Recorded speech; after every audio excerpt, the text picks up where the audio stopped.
So, Your Honor, on January 28th, 1986, the Space Shuttle Challenger exploded 73 seconds after takeoff, supposedly killing its 7 crew members: Francis Dick Scobie, Michael J. Smith, Judith Resnick, Ronald McNair, Ellison Onizuka, Gregory Jarvis, and Krista McAuliffe, live on TV.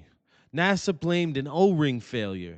They called it a tragedy, then they buried the case. But what if it was all a big fake? What if the crew's still kicking and sipping Mai Tais while NASA spins us a tale?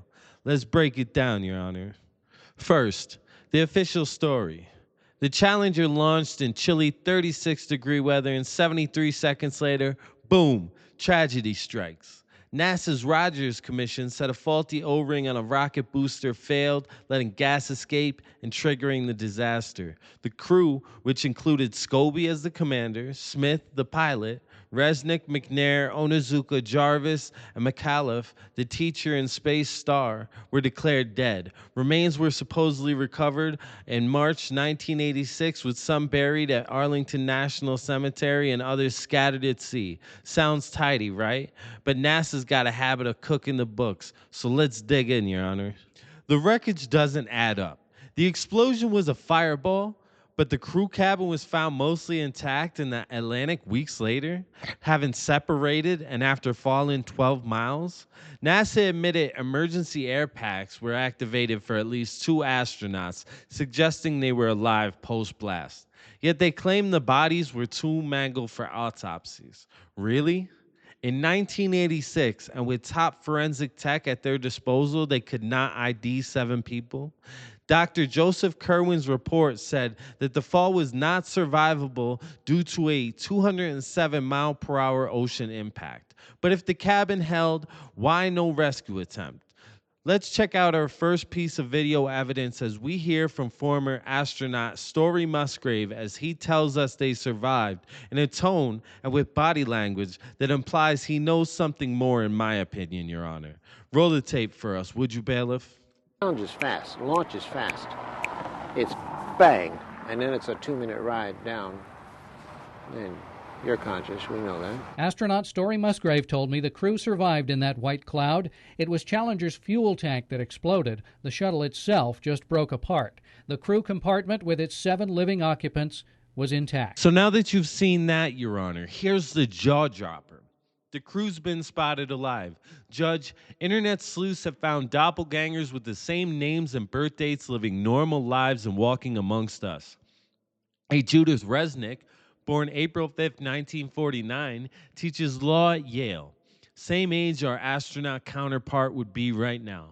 A Michael J. Smith, born 1945, is a professor emeritus at the University of Wisconsin, Madison campus. A Richard Scobie runs a company called Cows and Trees, and Ronald McNair's namesake plays jazz at a club in North Carolina. As for Ellison Onizuka, well, he has a so-called brother named Claude who keeps popping up in photos looking way too similar. And lastly, Krista McAuliffe teaches education in New Hampshire.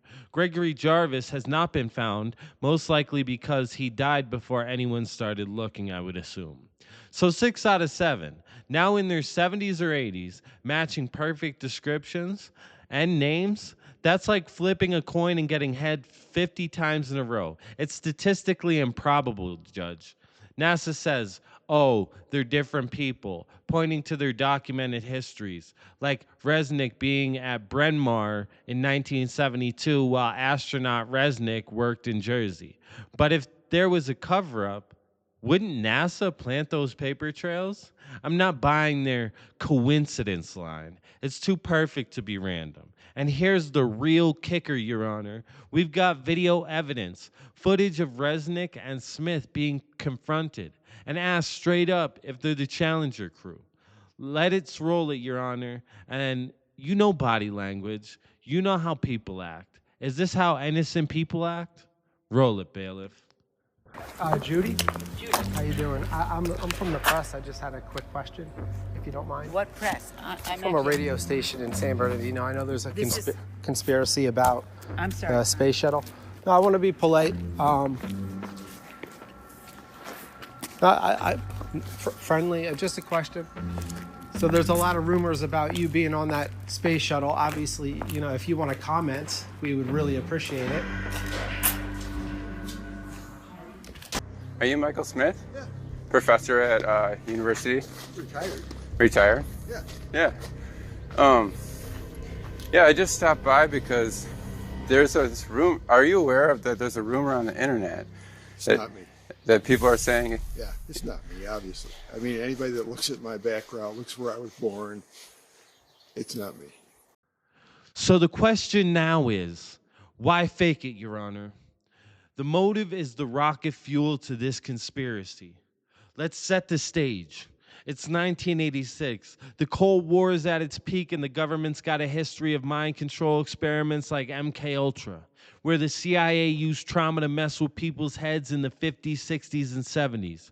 So what if the Challenger quote-unquote explosion was a mass trauma event to test that on a grand scale?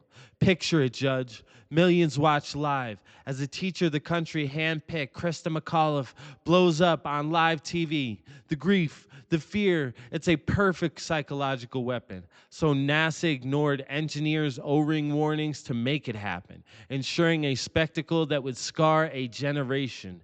In the process, they could study how trauma controls the masses to push compliance or assert control. Faking it let them pull the strings, and those doppelganger sightings, well, they're the proof.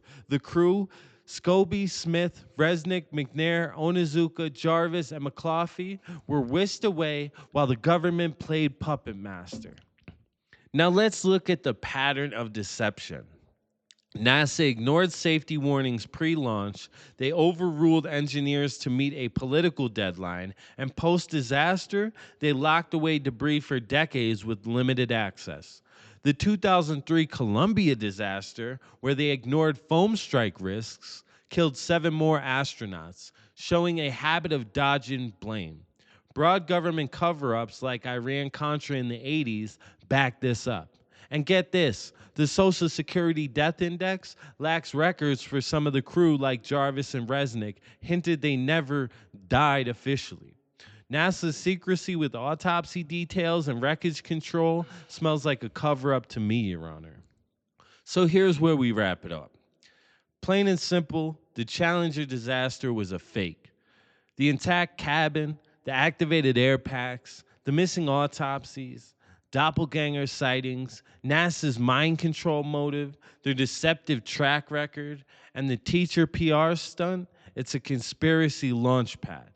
Did NASA stage it to mess with our heads MK Ultra style? I say yes, Your Honor. What do you think?